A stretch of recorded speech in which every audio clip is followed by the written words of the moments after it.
Anushree Bhardwaj सुरागला news channel के special bulletin में आप सभी का स्वागत करती हूँ। आज की मुख्य खबरें संक्षिप्त में इस प्रकार है। ऋतुपुर के शिव मंदिर में जन्माष्टमी की धूमधाम, जिलाधिकारी पंत की उद्योग बंधुओं के साथ बैठक। जसपुर में भाजपा विकास कार्यों के लिए अग्रसर। रामनगर में बैंक ने किया आसान मॉल की 14 दुकानें सील। हल्द्वानी में महंगाई को लेकर कांग्रेस का चौपाल। खड़ाती के एक घर में शॉर्ट सर्किट से लगी आग, घरेलू सामान जला। कृष्ण में हुआ अल्मोड़ा का शिशु मंदिर जीवन धाम। अब खबरें विस्तार से। ऋतुपुर के फुरसुंगी स्थित शिव मंदिर में श्री कृष्ण जन्माष्टमी महोत्सव पर जूनियर श्रेणी से लेकर सीनियर श्रेणी के विद्यार्थी भगवान श्री राधा कृष्ण की वेशभूषा में सज धज कर आए। इस पर्व पर झांकियां, जन्मोत्सव, माखन लीला, रास लीला की गई। इस दौरान अभिभावक ने बच्चों को इस पर्व के बारे में बताया। संवाददाता दुर्गेश तिवारी की रिपोर्ट।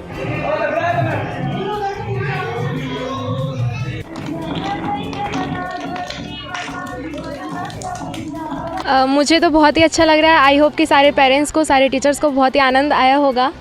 मनाया इसलिए जाता है क्योंकि जन्माष्टमी के दिन ही श्री कृष्ण जी का जन्म हुआ था, तो इसी की खुशी में सारे कृष्ण भक्त, राधे भक्त, कोई मेरा भक्त भी होते हैं, तो वो लोग इस खुशी में मनाते हैं जन्माष्टमी। तो आई होप कि सभी पेरेंट्स एंजॉय करेंगे। Thank you. राधे राधे। काशीपुर के Surya Roshni limited guest house में आज रक्षा राज्य मंत्री और क्षेत्रीय सांसद अजय भट्ट ने सभी विभागों के आला अधिकारियों के साथ की बैठक, जिसमें फ्लाईओवर, रोडवेज, बस अड्डा निर्माण सहित कई विषयों पर चर्चा की गई, जिसमें काशीपुर के विधायक त्रिलोक सिंह चीमा, पूर्व विधायक हरभजन सिंह चीमा और मेयर उषा चौधरी बैठक में मौजूद रहे।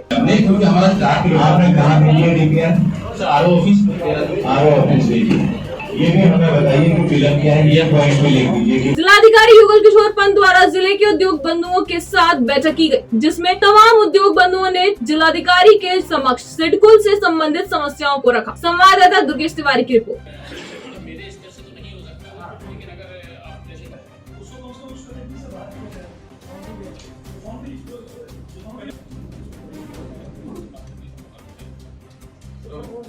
आज उद्योग बंधुओं की मीटिंग हुई है और जो इनके सिडकुल के और GMDIC के जो एस्टेट्स हैं उसमें जो इंडस्ट्रीज़ लगी उनकी बहुत सारी समस्याएं थी, और ख़ासकर इलेक्ट्रिसिटी सप्लाई, वो कुछ इंटरप्शन हो रहा था, शटडाउन्स हो रहे थे। उसके साथ साथ कुछ जगह रोड्स की स्थिति ठीक नहीं है, उसके एस्टिमेट्स बने हुए हैं और अप्रूवल्स भी कुछ गवर्नमेंट स्तर से हुआ है, कुछ में टेंडर की कार्रवाई हुई है, और कुछ NH के लेके इशूज़ थे और डिपार्टमेंट्स को कन्वे कर दिया है कि वो जल्दी इनका निस्तारण करें। सिडकुल एरियाज़ में जो फोर्स डिप्लॉयमेंट कम है उसके लिए भी अपग्रेडेशन की बात हुई है, तो सोचते हैं कि जल्दी ही जो हमारा सिक्योरिटी डिप्लॉयमेंट है वो बढ़ जाएगा। DM साहब की अध्यक्षता में उद्योग बंधु मित्र की जो बैठक थी बहुत अच्छी रही, और इसमें हम आशा करते हैं कि इसमें निष्कर्ष बहुत अच्छा निकलेगा, जिस हिसाब से DM साहब ने लोगों को निर्देशित किया है। मुख्य तौर पर सिडकुल के रोड, सिडकुल की झाड़ियाँ, इस तरह की सभी समस्याओं का निदान करने की बात कही गई है। मुख्य तौर पर एक रिद्धि सिद्धि के पास बाईपास निकालने की, जिसके पिछले 3 साल से, इसलिए कि अगर उस एरिया में आप जाएंगे तो उधर से निकलने का कोई रास्ता नहीं है। अगर आज कोई दुर्घटना हो जाती है तो फंस जाने की पूरी संभावना है। इसके साथ साथ ESI की भी चर्चा हुई, ESI के बीच में कनेक्टिंग रोड की, उसके में भी आश्वासन दिया गया कि वो जल्द से जल्द किया जाएगा। और झाड़ियों की, नाली की सफाई, सभी चीज़ों में सकारात्मक पहल दिखी है RM सिडकुल द्वारा, DM साहब द्वारा एवं अन्य सभी विभागों द्वारा, और हम आशा करते हैं कि ये सब कार्य जल्दी पूर्ण होंगे और हम जो है सिडकुल वासियों को सारी सुविधाएं मिलेंगी। तो बस सुविधा की भी बात हुई है, बस की जो सुविधा चालू की गई है उसको किस तरह अच्छी तरह से चलाया जाए। धन्यवाद। हम आशा करेंगे कि सारी सुविधाएँ पूरी हों और सिडकुल में काम करने वाले सभी कर्मचारी अच्छी तरह से रहें। कहाँ हैं सब लोग? शाम की चाय तो एक साथ होनी चाहिए, सब लोग एक साथ बैठना ही नहीं चाहते। पापा, try this. लो, सब लपक लिए।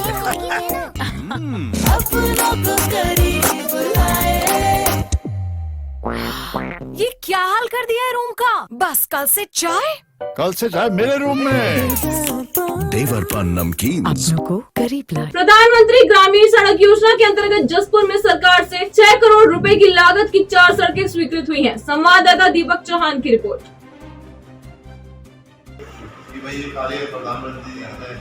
प्रधानमंत्री की बहुत प्रगतिशील ग्रामीण सड़कों को सुदृढ़ करने की योजना है, तो उसी के अंतर्गत प्रधानमंत्री ग्रामीण सड़क योजना के अंतर्गत अभी हाल में ही हमारी 4 सड़कें स्वीकृत हुई हैं, उनके प्रशासनिक स्वीकृति मिल चुकी है।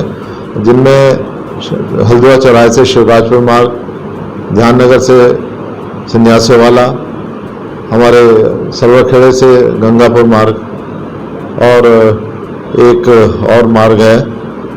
ऐसे 4 मार्गों का हमें अभी स्वीकृति मिली है। लगभग 6 करोड़ रुपए की सारी ये सड़कें हैं और इनकी डीपीआर तैयार की जा रही है। बहुत जल्दी इस पर कार्य होगा। एक हमारी जो मैं भूल गया था, निजामगढ़ से लेकर और उसको पार किसानों के खेतों से होते हुए फजलपुर गुरुद्वारे तक, इस तरह से 4 सड़कों की स्वीकृति मिली है। तो ये बहुत जल्दी काम, टेंडर प्रक्रिया शुरू होगी, कार्य होंगे और इससे हमारे विशेष रूप से ग्रामीण क्षेत्र में किसानों को बहुत बड़ा लाभ होगा। हल्द्वानी में कांग्रेसी कार्यकर्ताओं ने मंडी परिसर में महंगाई को लेकर चौपाल कार्यक्रम का आयोजन किया, जिसमें हल्द्वानी विधायक सुमित्र देश ने महंगाई को लेकर केंद्र सरकार की नीतिपरक योजनाओं पर कई आरोप लगाए। संवाददाता दीपक अधिकारी की रिपोर्ट। कभी भी हमारे से मुख से आप ये नहीं सुनेंगे कि इस व्यक्ति का योगदान नहीं था, जिसने योगदान दिया है। मैंने परसों भी आजादी का जब कार्यक्रम चल रहा था, नहीं देखिए, मंडी जो हल्द्वानी के ऐसा केंद्र है कि पूरे कुमाऊं का यहाँ काश्तकार आता है और यहाँ से देखिए एक व्यापक संदेश और एक जो दर्द जो लोगों के बीच में रहता है, यहाँ पे अवश्य उसकी अनुभूति होती है। तो इसलिए उस दर्द का आज पूरे तरीके से सबसे क्रमवार लोगों से उनकी राय ली गई कि महंगाई किस हद तक लोगों को सता रही है, परेशान कर रही है। साथ ही साथ हम लोग का जो संदेश रहता है समाज में एकता का और सब धर्मों के सम्मान का, और जिस प्रकार से भारतीय जनता पार्टी केवल धार्मिक उन्माद फैलाकर अपनी कुर्सी गद्दी पर बैठी है, इस बात को आगे बढ़ाने के लिए और संदेश आगे बढ़ाने के लिए मंडी से बेहतर कोई जगह नहीं। तो केंद्र से एक कार्यक्रम आया हुआ था, जिसका आज पहले चरण में हल्द्वानी में हमने आज इसको संपूर्ण करा है। रुद्रपुर कोतवाली क्षेत्र से चालक और परिचालक को बंधक बनाकर ट्रक लूटने का मामला सामने आया है। घटना की जानकारी मिलते ही पुलिस महकमे में हड़कंप मच गया। मामले के खुलासे के लिए कई टीमों का गठन कर धरपकड़ शुरू कर दी है। संवाददाता दुर्गेश तिवारी की रिपोर्ट।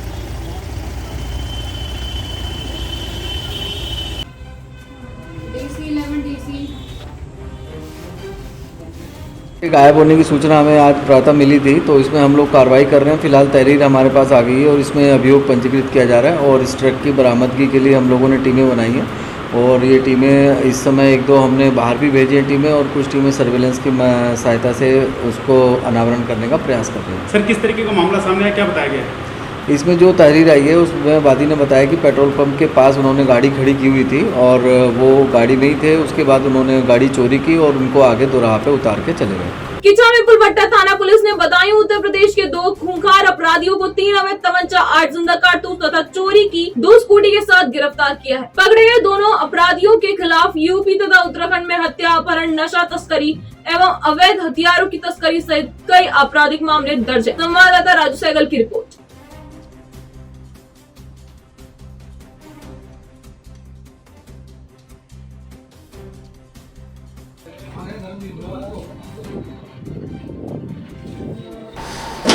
एसओ पुलभट्टा टीम द्वारा सिरौली में अभियान चलाया गया, जिसमें ये संज्ञान में आया कि उत्तर प्रदेश के कुछ शातिर बदमाश यहाँ रह रहे हैं। इस पे मुखबिर तंत्र को तेज किया गया। एसओ पुलभट्टा की टीम द्वारा ये सतोयत राय पे 2 लोगों को स्कूटी के साथ गिरफ्तार किया गया, जो बरेली से स्कूटी चोरी गई है। उनसे 3 तमंचे बरामद हुए हैं और 7 कारतूस बरामद हुए। ये खूंखार अपराधी है। इसमें एक सतपाल है जो इनका गैंग लीडर है, वो बदायूं का रहने वाला है और वो आजीवन कारावास, बरेली से आजीवन कारावास हत्या में उसको हुई थी। वो पैरोल पे छूटा हुआ तो यहाँ छुप के रह रहा था।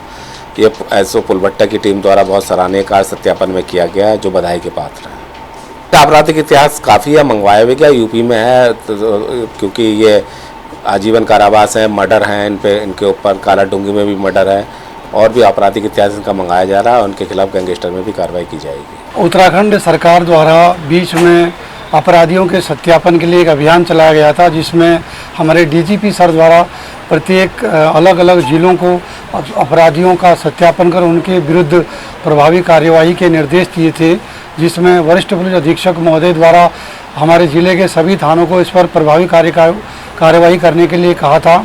हम लोगों द्वारा सिरौली कला क्षेत्र में सत्यापन किया गया तो वहाँ ज्ञात हुआ कि 2-3 परिवार ऐसे रह रहे हैं जो यूपी से आजीवन कारावास के 2 सिद्ध बंदी हैं और पुलिस से बचने के लिए यहाँ आकर उन्होंने वर्ग 4 की ज़मीन खरीदकर कच्चे घर बना लिए हैं।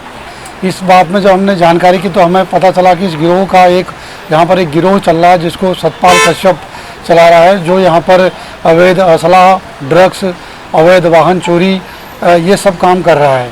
इनका एक साथी जो है प्रतीक कश्यप, हमने 16 तारीख को पकड़ा था, जिसके पास एक नाजायज चाकू और किच्छा में पंजीकृत एफआईआर नंबर 33/2022 से संबंधित चोरी की मोटरसाइकिल बरामद हुई थी। उसी में इनके एक साथी भगवान दास कश्यप का नाम प्रकाश में आया था। करोड़ों का ऋण न चुकाने पर रामनगर में पंजाब नेशनल बैंक की 10 सदस्यीय टीम के सदस्यों ने नायब तहसीलदार दयालचंद मिश्रा और पुलिस की संयुक्त टीम के साथ लखनपुर में स्थित आसान मॉल में 10 दुकानें एवं टीसी संस्थान के स्वामी की रानीखेत रोड पर स्थित 4 दुकानें सील करने की कार्रवाई की। संवाददाता कैलाश वाल की रिपोर्ट।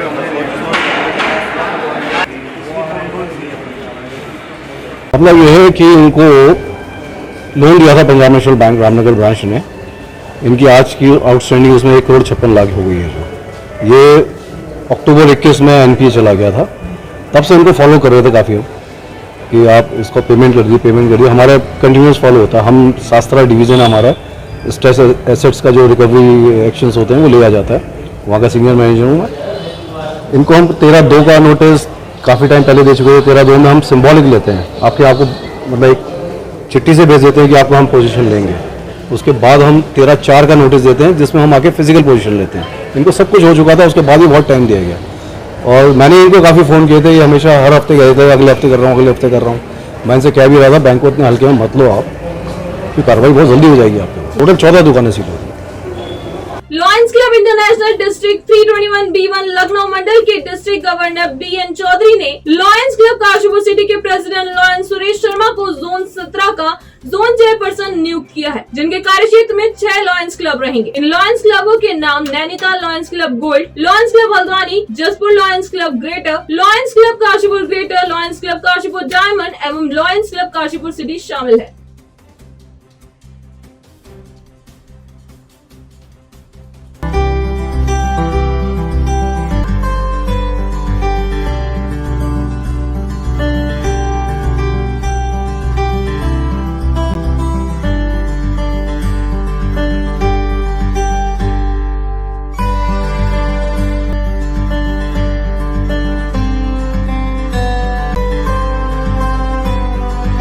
नाबालिग बेटी से छेड़ने का विरोध करने पर मनचले युवकों ने मौका पाकर पिता को पीट कर घायल कर दिया। घायल का जिला अस्पताल में इलाज चल रहा है। पीड़ित ने पुलिस को तहरीर सौंपकर आरोपियों के खिलाफ कार्रवाई की मांग की है। संवाददाता दुर्गेश तिवारी की रिपोर्ट।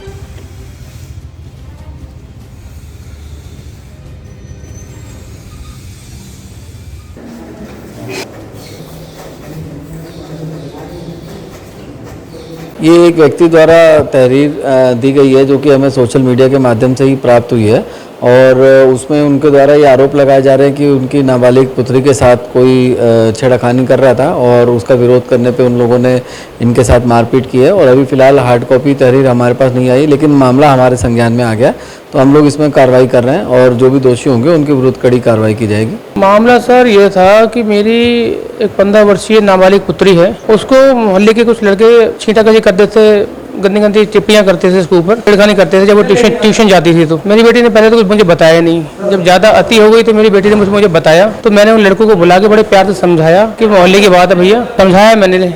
बोले ठीक है, अच्छा अंकल आगे से गलती नहीं होगी। एक हफ्ते तो कुछ नहीं हुआ। एक हफ्ते के बाद अभी 15 अगस्त को हम सब घर में टीवी देख रहे थे, मेरी बेटी बाहर बर्तन मांग रही थी, तो वो लड़के मेरे घर की गली के अंदर तक आ गया, उसको इशारे से आवाज मार के बुलाने लग गया। तो उसने फिर मुझे बुलाया कि पापा वो देखो लड़के यहाँ तक आ गए हैं। मैंने डंडा निकाला, डंडा निकाल के मैंने फिर उनको 2 डंडे लगा दिए मैंने। वो फिर भाग गए कि देख लेंगे, ये कर देंगे, वो धमकी दे के भाग गए। अब मुझे पता नहीं था मतलब कि बात यहाँ तक पहुँच जाएगी। 15 तारीख की बात है परसों की, और 16 तारीख शाम को मैं रात 9:30 पौने 10 बजे घर वापस आ रहा था। इतने में ही वो पार्क के कोने में बैठे हुए थे, मैं खेड़ा में रहता हूँ अम्बेडकर पार्क के पास, और जैसे ही बाइक आई मेरी एकदम सारे के सारे बाहर निकले और एकदम रोड से सीधे मार दिया। मैं इधर गिर गया, बाइक उधर गिर गई, उसके बाद वो मारना पीटना शुरू कर दिया। मौका ही नहीं दिया मतलब बचने का या मोड़ने का। तो मेरे करीब 8 टाँके आए हैं, सर फट गया 2-3 जगह से और मेरी पसली टूट गई यहाँ से। पुलिस को सर पुलिस ने कोई कार्रवाई नहीं करी है। कल क्या 112 नंबर पे कॉल किया, कुछ नहीं हुआ। 100 नंबर पे कॉल, कुछ नहीं हुआ। फिर मैंने कॉल किया एक पुलिस वाले को वहाँ पे चौकी में, उसने बोला जब तक तहरीर नहीं दोगे तब तक कार्रवाई नहीं होगी। तो मैं अपनी एक ड्रिप निकाल के और बेड पे से उठ के फिर खुद तहरीर देने गया वहाँ पर मैं। अब उन्होंने तहरीर ले ली है मेरी वहाँ पर और अपने गार्ड साहब को यहाँ भेजा है मेडिकल के लिए और अब सुनवाई हो रही है मेरी यहाँ पे। रामनगर में खताड़ी चौकी के पास एक घर में शॉर्ट सर्किट के कारण आग लगने से घर का सामान जल गया। सूचना पर पहुंची फायर स्टेशन से एक टीम ने आग को बुझाया। संवाददाता कैलाश चौहान की रिपोर्ट।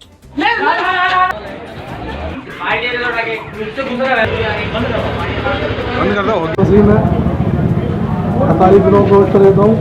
मेरे घर में शॉर्ट सर्किट से आग लग चुकी है और बहुत गरीब आदमी हूँ, मजदूर आदमी हूँ। क्या क्या जला है तुम्हारा? और सब जल गया है। अभी 1 लाख रुपये भाई साहब ने दिया था तो सब जल चुका है। सामान फ्रिज सब जल चुका है। रेड सब सुजीना दीदी थी वो आए थे तो आग बुझा के गए। आग लग मेरा सारा सामान ऐसे हम वहाँ पहुँचे, मौके पर देखा कि आग भयंकर लगी हुई है और अपनी गाड़ी से पंपिंग कर आग को पूर्ण रूप से बुझाया और उसमें देखा गया कि आग जो है शॉर्ट सर्किट से लगी थी, जिसमें कुछ वो बता रहे थे हमारा पैसा भी जल गया था। अल्मोड़ा के शिशु मंदिर जीवनधाम में श्री कृष्ण जन्माष्टमी का कार्यक्रम धूमधाम से मनाया गया, जिसमें नन्हे मुन्ने शिशुओं ने कान्हा और राधा का वेश धारण कर रंगारंग कार्यक्रम प्रस्तुत किए। संवाददाता हेमंत सिंह मेहरा की रिपोर्ट।